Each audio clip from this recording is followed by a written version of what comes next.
स्वागत है आपका। मैं हूं आपके साथ अनुज श्रीवास्तव। बुलेटिन की शुरुआत करते हैं जिस पेगासस जासूसी कांड को लेकर सड़क से लेकर संसद तक हंगामा है। आज उसी मामले पर सुप्रीम कोर्ट में पहली बार सुनवाई हुई है। सुप्रीम कोर्ट के चीफ जस्टिस ने याचिकाकर्ताओं की दलीलें सुनने के बाद कहा कि अगर रिपोर्ट सही है तो इसमें कोई शक नहीं कि आरोप गंभीर हैं। वहीं कपिल सिब्बल ने मामले को गंभीर बताते हुए सीजेआई से गुहार लगाई है कि केंद्र सरकार को नोटिस जारी किया जाए। फिलहाल सुप्रीम कोर्ट अब इस मामले की सुनवाई मंगलवार को करेगा। बता दें कि सुप्रीम कोर्ट में पेगासस जासूसी मामले को लेकर कई याचिकाएं दायर की गई हैं और इन याचिकाओं में पेगासस जासूसी कांड की कोर्ट की निगरानी में एसआईटी जांच की मांग की गई है।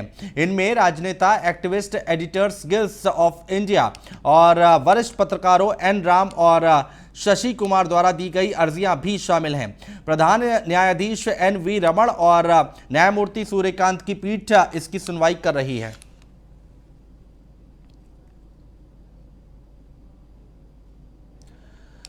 तो पेगासस मामले को लेकर अब सुप्रीम कोर्ट में सुनवाई हुई है और कोर्ट की तरफ से इस पर टिप्पणी की गई है। मंगलवार को अगली सुनवाई होगी। कपिल सिब्बल ने अपनी बात रखी और कहा कि यह बहुत ही गंभीर मसला है और एसआईटी बनाकर इसकी जांच की जानी चाहिए। तो मामले की अगली सुनवाई अब मंगलवार को होगी। मामले को लेकर सुप्रीम कोर्ट में कई याचिकाएं दायर की गई हैं और जिसको लेकर आज पहली सुनवाई हुई है।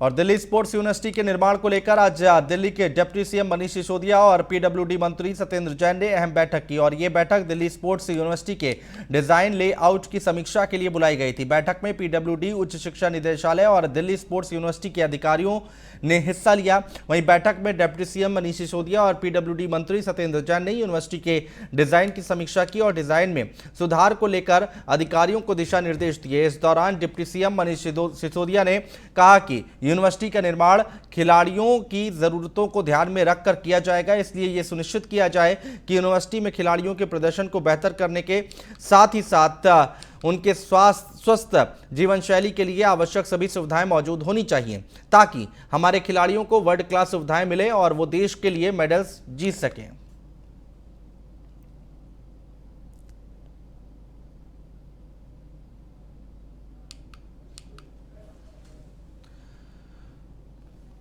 और दिल्ली बीजेपी प्रदेश अध्यक्ष आदेश गुप्ता ने कोरोना की तीसरी लहर की चिंता को लेकर प्रेस कॉन्फ्रेंस की है और इस दौरान उन्होंने अपने चेहरे पर मास्क नहीं लगाया था, जिसको लेकर एक पत्रकार ने प्रेस कॉन्फ्रेंस ही में सवाल खड़े कर दिए। हालांकि जिसके तुरंत बाद आदेश गुप्ता ने अपने चेहरे पर मास्क लगाया और अन्य टीम के लोगों ने भी मास्क लगाया।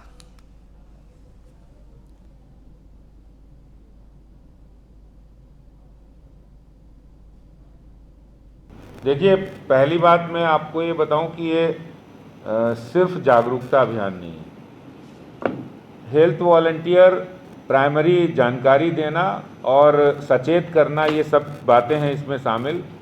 और जब हम कोई अभियान पहले भी हमने चलाया था, पार्टी का सेवा ही संगठन, उसमें हमने जो लोग बीमार हो रहे थे, उनके परिजन थे, उनकी मदद करने का काम किया है। अभी हम पहले से ही एहतियात बरतने का और लोगों को अवेयर करने का ये काम करेंगे। आज तक इतना महामारी हुई है, किसी पॉलिटिकल पार्टी ने आगे आकर इस तरह के अभियान को ऑन नहीं किया है। भारतीय जनता पार्टी देश के अंदर पहला राजनीतिक दल है जिसने ये अभियान चलाने का जिम्मा लिया है, जिम्मेदारी। दिल्ली के कैंट एरिया के नागला गांव पहुंचकर आम आदमी पार्टी के कैबिनेट मंत्री राजेंद्र पाल गौतम ने मासूम गुड़िया रेप कांड के पीड़ित परिजनों से मुलाकात की और इस मौके पर उन्होंने पीड़ित परिवार को इंसाफ दिलाने के लिए दिल्ली के उपराज्यपाल से जल्द सख्त कार्रवाई की मांग की है। साथ ही उन्होंने परिवार की आर्थिक मदद दिलाने का आश्वासन दिया। इस दौरान मंत्री राजेंद्र पाल गौतम ने न्यूज़ 1 इंडिया से खास बातचीत की। क्या कुछ उन्होंने कहा, सुनवाते हैं आपको। नहीं, ये पहले तो ये घटना बेहद दुखद है और जिस तरीके से इसमें जिस जल्दबाजी में पुलिस को बिना बताए, बिना सूचना दिए, बिना जांच के उसको जिस तरह सबको जलाया गया, एक तरीके से सबूतों को नष्ट करने की कोशिश की गई है। तो जो ये इलेक्ट्रोक्यूशन का केस बिहेवियर से नज़र नहीं आता, ऐसा लगता है जैसे आजकल जिस तरह की घटनाएं सुनने को मिल रही हैं उस ओर जिस ओर जनता इशारा भी कर रही है, तो उसको भी बल मिलता है। अभी केजरीवाल जी आए थे, क्या आश्वासन दिया, क्या क्या कहेंगे केजरीवाल जी? देखिए शोर इतना ज़्यादा था, भीड़ इतनी ज़्यादा थी, सारी बातें समझ नहीं आई। क्योंकि मैंने जो कल मुख्यमंत्री जी से बात की थी मिलकर, परसों मैं खुद यहाँ पर आया था, पीड़ित परिवार से लोगों से यहाँ मिला था मैं, और ये जो जिस तरीके से जल्दबाजी में सबको उन्होंने नष्ट किया है, सबूतों को नष्ट किया है, उससे ही शोर इशारा होता है कि जो स्टोरी यहाँ गाँव के लोग बता रहे हैं उस स्टोरी को बल मिलता है। क्योंकि अगर केवल इलेक्ट्रोक्यूशन से डेथ हुई है तो उसमें फिर उनको 100 नंबर पे पुलिस को फ़ोन करना चाहिए था, पुलिस जांच करती, और कम से कम लोगों को भी, जो आज लोगों के मन में एक भावना बन गई है कि बच्ची के साथ कुछ गलत किया गया, फिर वो भी ना बनती। तो पीड़ित परिवार की तरफ से क्या भाग्य गया? नहीं, पीड़ित परिवार तो ये कह रहा है कि हमें न्याय दिया जाए और दोषियों को जल्दी से जल्दी सख्त सजा दी जाए। इसलिए हम एलजी साहब से मांग करते हैं इसकी जांच बहुत जल्द तेज़ गति से की जाए, इंडिपेंडेंट एजेंसी से जांच करवाई जाए, और साथ ही साथ फास्ट ट्रैक कोर्ट में केस को रेफ़र किया जाए। स्पेशल पीपी दिल्ली सरकार अपने खर्चे पे अपॉइंट कर देगी और मुआवजा भी हम बहुत जल्दी पूरी परिवार को दे देंगे। जिस तरीके से आपको पता है कि लगातार पीड़िता के परिवार से लोग यहाँ पर लगातार मिलने आ रहे हैं, तमाम जो मंत्रिमंडल है यहाँ पर मिल आ चुका है। अभी आज जो और चलिए बढ़ते आगे। दिल्ली कैंट में 9 साल की बच्ची के साथ जघन्य अपराध को लेकर बीजेपी प्रवक्ता ममता काले ने राहुल गांधी और अरविंद केजरीवाल पर जमकर हमला बोला। उन्होंने कहा कि ये लोग बस राजनीति कर रहे हैं, सोशल मीडिया पर पीड़ित परिवार की फोटो डाली जा रही है और फिर बाद में उन्हें इंसाफ दिलाने की बात कही जा रही है। दिल्ली कैंट में रेप का मामला दिन प्रतिदिन बढ़ता ही जा रहा है और उस पर लेकर के सियासत गर्म होती जा रही है। इस वक्त हमारे साथ भाजपा से प्रवक्ता ममता काले जी हैं। ममता काले जी, मेरा सीधा सवाल ये है कि एक बच्ची के साथ दरिंदगी होती है और उसके बाद रोज़ नई एक राजनीति निकल करके सामने आ रही है। राहुल गांधी जी उनकी फ़ोटो ट्वीट कर देते हैं, फ़ोटो सोशल साइट पर डाल देते हैं, बीजेपी उस पर पलटवार करती है, वहीं अरविंद केजरीवाल वहाँ जाते हैं, पब्लिक उनका विरोध करती है। कैसे देख रहे हैं इसको? देखिए, जहाँ तक कल का मामला है और उस 9 वर्ष की बच्ची की इतनी दुखद जो घटना हुई है, उस पर जो भी लोग इसको पॉलिटिसाइज कर रहे हैं, जो भी इसका राजनीतिकरण कर रहे हैं, उनको शर्म आनी चाहिए। चाहे वो दिल्ली के मुख्यमंत्री अरविंद केजरीवाल जी हो, चाहे 51 वर्ष का युवा राहुल गांधी हो। राहुल गांधी को ये समझ में नहीं आता है कि पॉक्सो एक्ट और जो जुवेनाइल एक्ट है, दोनों का उन्होंने कल उल्लंघन किया है। जो बेचारी विक्टिम है, जो इस दुनिया में नहीं रही, 9 वर्ष की बच्ची जिसका उसके माता पिता कहते हैं बलात्कार हुआ और उसके बाद उसकी हत्या कर दी गई, उस बच्ची के परिवार को मिलने जाते और मिलते भी कैसे, आप लोगों ने वो फोटो देखी, अपनी एसी कार में माता पिता को अंदर बुलाते और उसके बाद फोटो खींच करके हर सोशल मीडिया पर उसको ट्रेंड करा देते हैं। जब दिल्ली में मामला आता है तो उछाला जाता है, यूपी में मामला आता है तो उछाला जाता है, राजस्थान में होता है तो नहीं उछाला जाता, पंजाब में होता है तो उछाला नहीं जाता। देखिए, मैं एक साफ सी बात करना चाहती हूँ, आपके माध्यम से आपके दर्शकों से निवेदन करना चाहती हूँ कि आप मेरे कहने पे मत जाइए, आप स्वयं एनसीआरबी का डेटा उठा करके देखिए और उसमें देखिए कि भारतवर्ष के अंदर किस प्रदेश में दलित बच्चियों के ऊपर सबसे ज़्यादा रेप होते हैं और वहाँ पर किसकी सरकार चल रही है। और अगर आपको पता चल जाए तो राहुल गांधी से ज़रूर पूछ लीजिएगा कि उस प्रदेश की तरफ कूच क्यों नहीं करते हो अपनी बहन को लेकर के। जब हाथरस में होता है तो पैदल निकल जाते हैं। दिल्ली में 9 वर्ष की बच्ची की अस्मिता को, मुझे कल मेरा दिल छलनी हो गया एक महिला होने के नाते। 9 वर्ष की बच्ची, उसके साथ दरिंदगी हुई और ये सारे के सारे वहाँ पर इस तरीके की हरकतें कर रहे हैं। यदि हमारे साथ ममता काले, जिनका साफ कहना है कि आपको इंसाफ से कोई लेने देना नहीं है, आप सिर्फ राजनीतिकरण करते हैं। जब दिल्ली में मामला होता है तो उठाते हैं, जब पंजाब में होता है तो उसको नहीं उठाते हैं, जब यूपी में होता है तो आप पैदल मार्च कर देते हैं। दिल्ली से टीपू सुल्तान की रिपोर्ट। और दिल्ली कैंट रेप मामले में बीजेपी प्रवक्ता नेहा शालिनी दुआ ने पुलिस कार्रवाई की जमकर तारीफ की है और इस दौरान उन्होंने कहा है कि पुलिस ने इस मामले में तुरंत कार्रवाई की। दिल्ली बीजेपी पीड़ित परिवार के साथ सबसे पहले खड़ी नजर आई है। आप और कांग्रेस इस पूरे मामले में राजनीति कर रही है। हमारे संवाददाता प्रवीण गुप्ता ने नेहा शालिनी दुआ से खास बातचीत की है और उस बातचीत में ये तमाम बातें कही गई हैं। सुनिए। आज हम मौजूद हैं दिल्ली के कनॉट प्लेस के अंदर, जहां हम बात करेंगे बीजेपी प्रवक्ता नेहा शालिनी दुआ जी से। ये बताइए, जो नागल, छोटी नागल के अंदर जो 9 साल की बच्ची के साथ जो हीनियस क्राइम हुआ है, उस पर पुलिस ने अभी तक क्या क्या संज्ञान लिए हैं और क्या क्या कार्रवाई बिठाई है, और अभी तक कोई भी पदाधिकारी बीजेपी कार्यकर्ताओं में से वहाँ नहीं मौजूद रहा, क्या रीज़न रहा उसके पीछे? ये आपकी गलतफहमी है। सबसे पहले तो मैं गलतफहमी दूर कर दूं कि पुलिस ने कोई कार्रवाई नहीं की।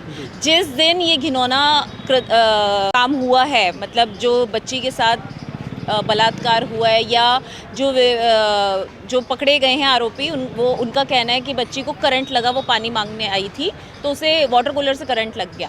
जो भी रहा, लेकिन पुलिस ने उसी वक्त कार्रवाई शुरू करते हुए चारों को, जिनके ऊपर शक है कि ये आरोपी हैं, उन चारों को गिरफ्तार कर लिया गया है। सबसे पहले बड़ी बात तो ये है। लेकिन सुनने में ये भी आया मैम कि बच्ची को जलाने की भी कोशिश की गई। जी, जो ये सुनने में आया है उसमें ये कहा गया है कि जब बच्ची को करंट लगा और वो मतलब उसकी मृत्यु हो गई तो मदर को बताया गया और मदर जो है, मदर के साथ वहाँ पर उसको ले जा, मतलब शमशान घाट में की ये घटना है तो मदर को वहीं बुला लिया गया और लड़की को मदर की मौजूदगी में चलाया गया, जो कि देखिए ये तो कानूनी विषय है। तो देखा आपने किस तरीके से शालिनी दुआ जी ने इन सारी घटना का विश्लेषण किया। मैं Parveen Gupta, news 1 India, Delhi. Delhi BJP के मीडिया इंचार्ज नवीन कुमार जिंदल ने दिल्ली सरकार पर जमकर निशाना साधा। दिल्ली सरकार पर हमला बोलते हुए कहा कि दिल्ली अरविंद केजरीवाल सरकार केवल विज्ञापन की सरकार है। दिल्ली सरकार लोकतंत्र में आवाज दबाने का काम कर रही है। बीजेपी की आवाज को दबाया जा रहा है। इस वक्त मेरे साथ नवीन भाजपा से मौजूद हैं, जो अलग अलग जगहों पे दिल्ली के कोनों पे जाते हैं और दिल्ली सरकार की जो वो पोल खोलने का काम करते हैं, जो दिल्ली सरकार उद्घाटन करती है या जिस उद्घाटन को करने के बाद वाहवाही लूटने का काम करती है। नवीन जी, आपका स्वागत है न्यूज़ 1 इंडिया में। मेरा सीधा सवाल आपसे ये है कि आप सोशल मीडिया पे बड़ा एक्टिव रहते हैं और लाइव करते हैं और सरकार की जो कमियां हैं उनको उजागर करते हैं। मैंने तो अभी 6 महीने पहले शुरू किया, वो तब किया जब मैं पार्टी का इस बार पहली बार प्रवक्ता और अब मीडिया प्रमुख बना। तो बहुत सारी खबरें हम लगातार यहाँ पे लोगों को बताते हैं फैक्ट्स के साथ, लेकिन जो है अरविंद केजरीवाल ने कुछ बड़े मीडिया संस्थानों के ऊपर चांदी का जूता मार करके उनके अंदर सवाल पूछने की ताकत कम कर दी है।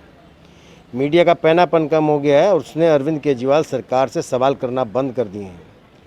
और जब अगर सवाल करना बंद हो जाए और लोगों तक सच्चाई जानी बंद हो जाए तो लोगों तक जनता की आवाज़ को उन्हीं के बीच में पहुंचाने का काम जिस भी माध्यम से होगा वो करना चाहिए, और वो माध्यम सोशल मीडिया है। तो सोशल मीडिया पर हम लगातार एक्सपोज कर रहे हैं। तो नवीन जी, आपको लगता है कि जो मीडिया है वो बीजेपी को नेगलेक्ट कर रही है, उनके कामों को नहीं दिखा रही है, और जो सरकार है दिल्ली सरकार उनकी चीज़ों को छुपा रही है? मैंने आपको कहा कि कुछ बड़े मीडिया संस्थानों को विज्ञापन के नाम पर 1000 करोड़ रुपए का विज्ञापन अरविंद केजरीवाल ने कुछ समय में दिया है, और जब से आए तब से 1400 करोड़ रुपया दे चुके हैं विज्ञापन में। 1400 करोड़ अगर विज्ञापन में देते हैं तो उससे कहीं ज़्यादा पैसा वो अपनी जेब में खा जाते हैं। ये सब जानते हैं कि 57,000 करोड़ रुपये दिल्ली जल बोर्ड का कहाँ गया। ये सब सवाल पूछना चाहते हैं। आपका मानना है कि जो सरकार है वो प्रचार पे ज़्यादा पैसा खर्च कर रही है, ना कि जनता पे? क्या आपने कहा प्रचार पर नहीं, केवल प्रचार पर ही खर्च कर रही है। केवल प्रचार पे ही खर्च कर रही है, काम कुछ कर ही नहीं। काम कौन सा काम किया? सड़कें धंस रही हैं, पानी है नहीं, पानी का लेवल खत्म हो गया। अपने घर में 9 करोड़ का स्विमिंग पूल बनाता है, लोग पानी को तरसते हैं। कि है क्या व्यवस्था यहाँ पे? मुझे कोई बताए तो सही। ये थे हमारे साथ दिल्ली प्रदेश से नवीन जी, जिन्होंने साफ कहा है कि जो दिल्ली सरकार है वो किस तरीके से विज्ञापनों में अपना पैसा खर्च कर रही है और जनता के कामों को नहीं कर रही है। दिल्ली से टीपू सुल्तान की। और बीती रात राजधानी दिल्ली में 2 अलग अलग घटनाओं में 3 लोगों को चाकू मारे गए और जिसमें 2 लोगों की चाकू लगने से मौत हो गई, जबकि एक की हालत नाजुक बनी हुई है और उसका इलाज अस्पताल में चल रहा है। पहली घटना दिल्ली के रोहिणी जिले के प्रेमनगर थाना क्षेत्र की है, जहां घर से दोस्त के जन्मदिन के जश्न में जाने की बात कहकर गए और वीरेंद्र और किशन सिंह नाम के युवकों को जन्मदिन की पार्टी के दौरान झगड़े में चाकू मारे गए। दोनों घायलों को मंगोलपुरी के संजय गांधी हॉस्पिटल लाया गया, जहां डॉक्टर्स ने वीरेंद्र नाम के युवक को मृत घोषित कर दिया, जबकि दूसरे का उपचार जारी है। वहीं दूसरी घटना दिल्ली के मंगोलपुरी की है, जहां सैफ नाम के लड़के को भी चाकू मारे गए। घटनास्थल पर ही सैफ की मौत हो गई, जिसके बाद मंगोलपुरी थाना पुलिस ने शव को कब्जे में लेकर आगे की कार्रवाई में जुट गई है। मेरे दोनों भाई जन्मदिन में गए थे किसी के दोस्त के अपने, ठीक है। वहाँ से जन्मदिन पर गए थे, 7 बजे घर से निकले थे जी। तो मेरे पे 8:30 बजे फ़ोन आया जी कि यहाँ पे कहीं लड़ाई होगी, लड़ाई में जा रहे हैं जी। तो मैंने उनको फ़ोन करके बुलाया कि घर पे आ जाओ। हाँ। फिर मेरे पास 10 मिनट बाद फ़ोन आया था पापा का। हाँ। उन्होंने कहा था कि कहीं लड़ाई हो गई है आपस में। हाँ। कि वहाँ पे चक्कू उक्कू लग गए हैं। तो फिर मैं और मेरी बुआ का लड़का हम लोग गए थे देखने। अच्छा। तो वहाँ पे मेरे भाई के चोट वोट लग रहा, चाकू लगे हुए थे, खून निकल रहा था जी। तो पुलिस वाले वहाँ पहले से आ रखे थे जी। तो हमने उसको गाड़ी में उठा के भिजवा दिया जी। और जो मेरा दूसरा वाला भाई था जी, उसके चाकू लगे थे। पुलिस वाले आए, 1 घंटे तक कोई वेरिफिकेशन नहीं करी। हाँ। जब जाने लग गए तो कह रहे हो क्राइम ब्रांच आ रही है, आ रही है, वो आ रही है। 1-1.5 घंटे तक उसको वहीं पर रोक के रखा और एक लड़के ने वीडियो बना रखी थी, उसकी फ़ोन से वीडियो डिलीट कर दी। बुधवार रात को दिल्ली के 2 अलग अलग थाना इलाकों में 2 लोगों की मौत हो गई। बताया जा रहा है कि राजधानी दिल्ली के प्रेम नगर थाना इलाके में बुधवार रात को जन्मदिन की पार्टी के दौरान जमकर चाकूबाजी हुई, जिसमें 2 लोगों को चाकू मारे गए, जिसमें एक लड़के की मौत हो गई है, जबकि जो दूसरा है वो इस वक्त अस्पताल में भर्ती है और जिंदगी और मौत से जूझ रहा है। वहीं दूसरी घटना राजधानी दिल्ली के मंगोलपुरी थाना इलाके की है, जहां पर मंगोलपुरी स्थित वाई ब्लॉक में एक युवक की पड़ोस में रहने वाली लड़की से प्रेम प्रसंग के चलते चाकू मारकर हत्या कर दी गई है। फिलहाल दोनों ही जो इन घटनाओं के अंदर जो इस प्रेम नगर की जो घटना है उसमें जो 2 नाबालिग समेत 4 लोगों को पुलिस ने पकड़ लिया है, जबकि मंगोलपुरी वाली घटना के आरोपी अभी तक फरार बताए जा रहे हैं। आपको बता दें कि जिस तरह से राजधानी दिल्ली में लगातार आपराधिक वारदातें बढ़ रही हैं, ऐसे में कहीं ना कहीं राजधानी दिल्ली क्राइम कैपिटल बनती जा रही है। वीडियो जर्नलिस्ट नितेश नारंग के साथ Prabhakar Rana, news 1 India, Delhi.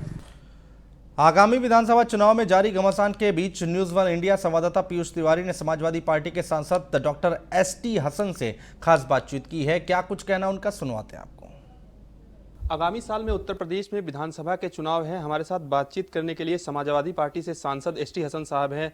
Sir, क्या कुछ तैयारियां हैं आप लोगों की? आज अखिलेश यादव ने साइकिल यात्रा भी निकाला, कितने तैयार हैं आप लोग विधानसभा के चुनाव के लिए? हम हर वक्त तैयार हैं, सारी तैयारियां पूरी हैं हम लोगों की।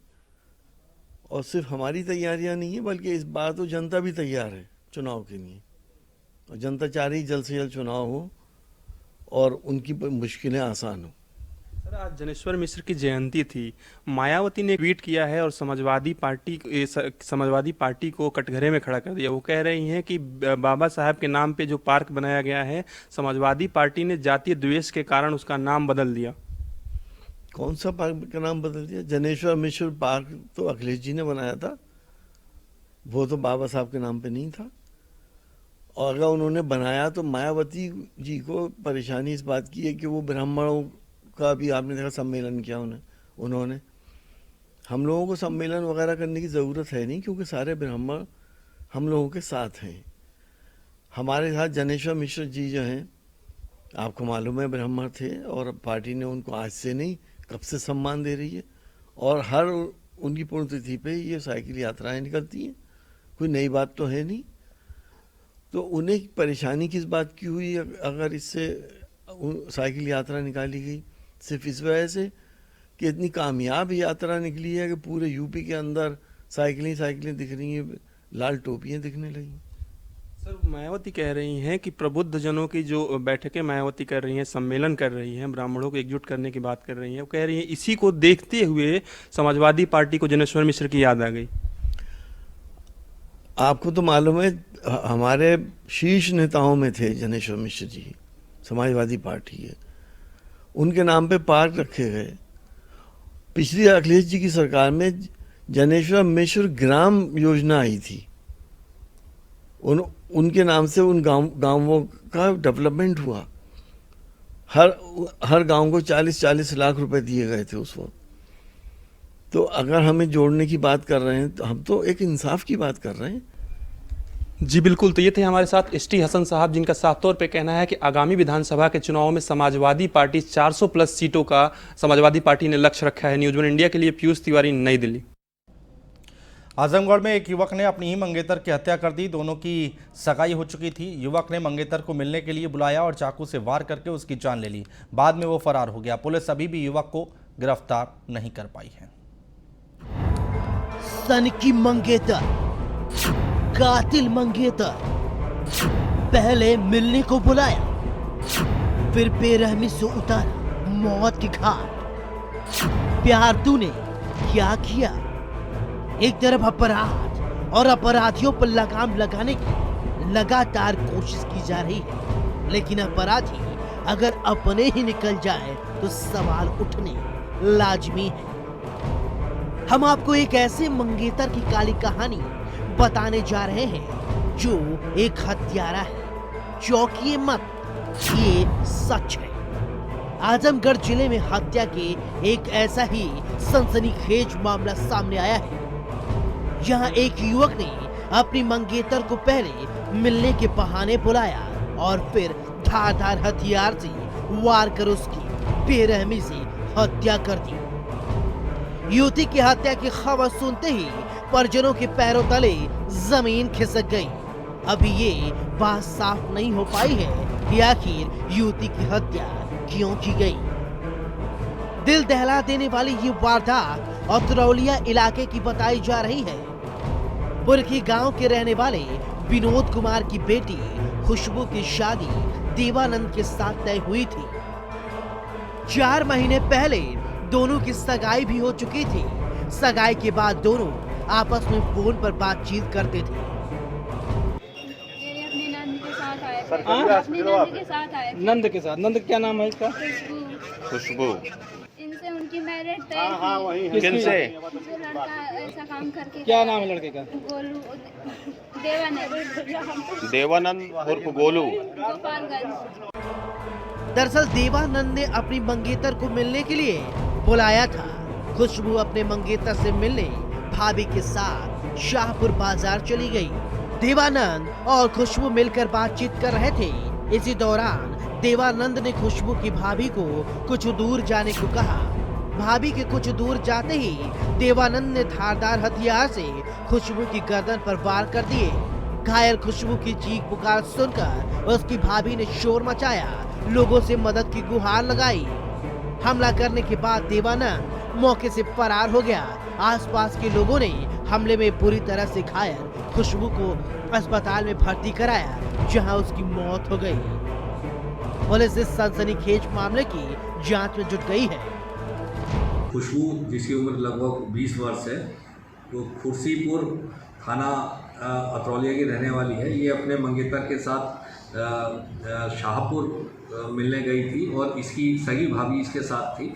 इसका मंगेतर गोलू जब इससे बात कर रहा था तो कुछ आपस में वाद विवाद हुआ और उसके द्वारा इसके गले पर संभवतः ब्लेड से वार किया गया, जैसे बता रहे हैं, और एक्सेसिव ब्लीडिंग के कारण अस्पताल ले जाते समय इसकी मौत हो गई। इस वारदात के बाद कई सवाल खड़े होते हैं। आखिर सन की मंगेतर ने हत्या क्यों की?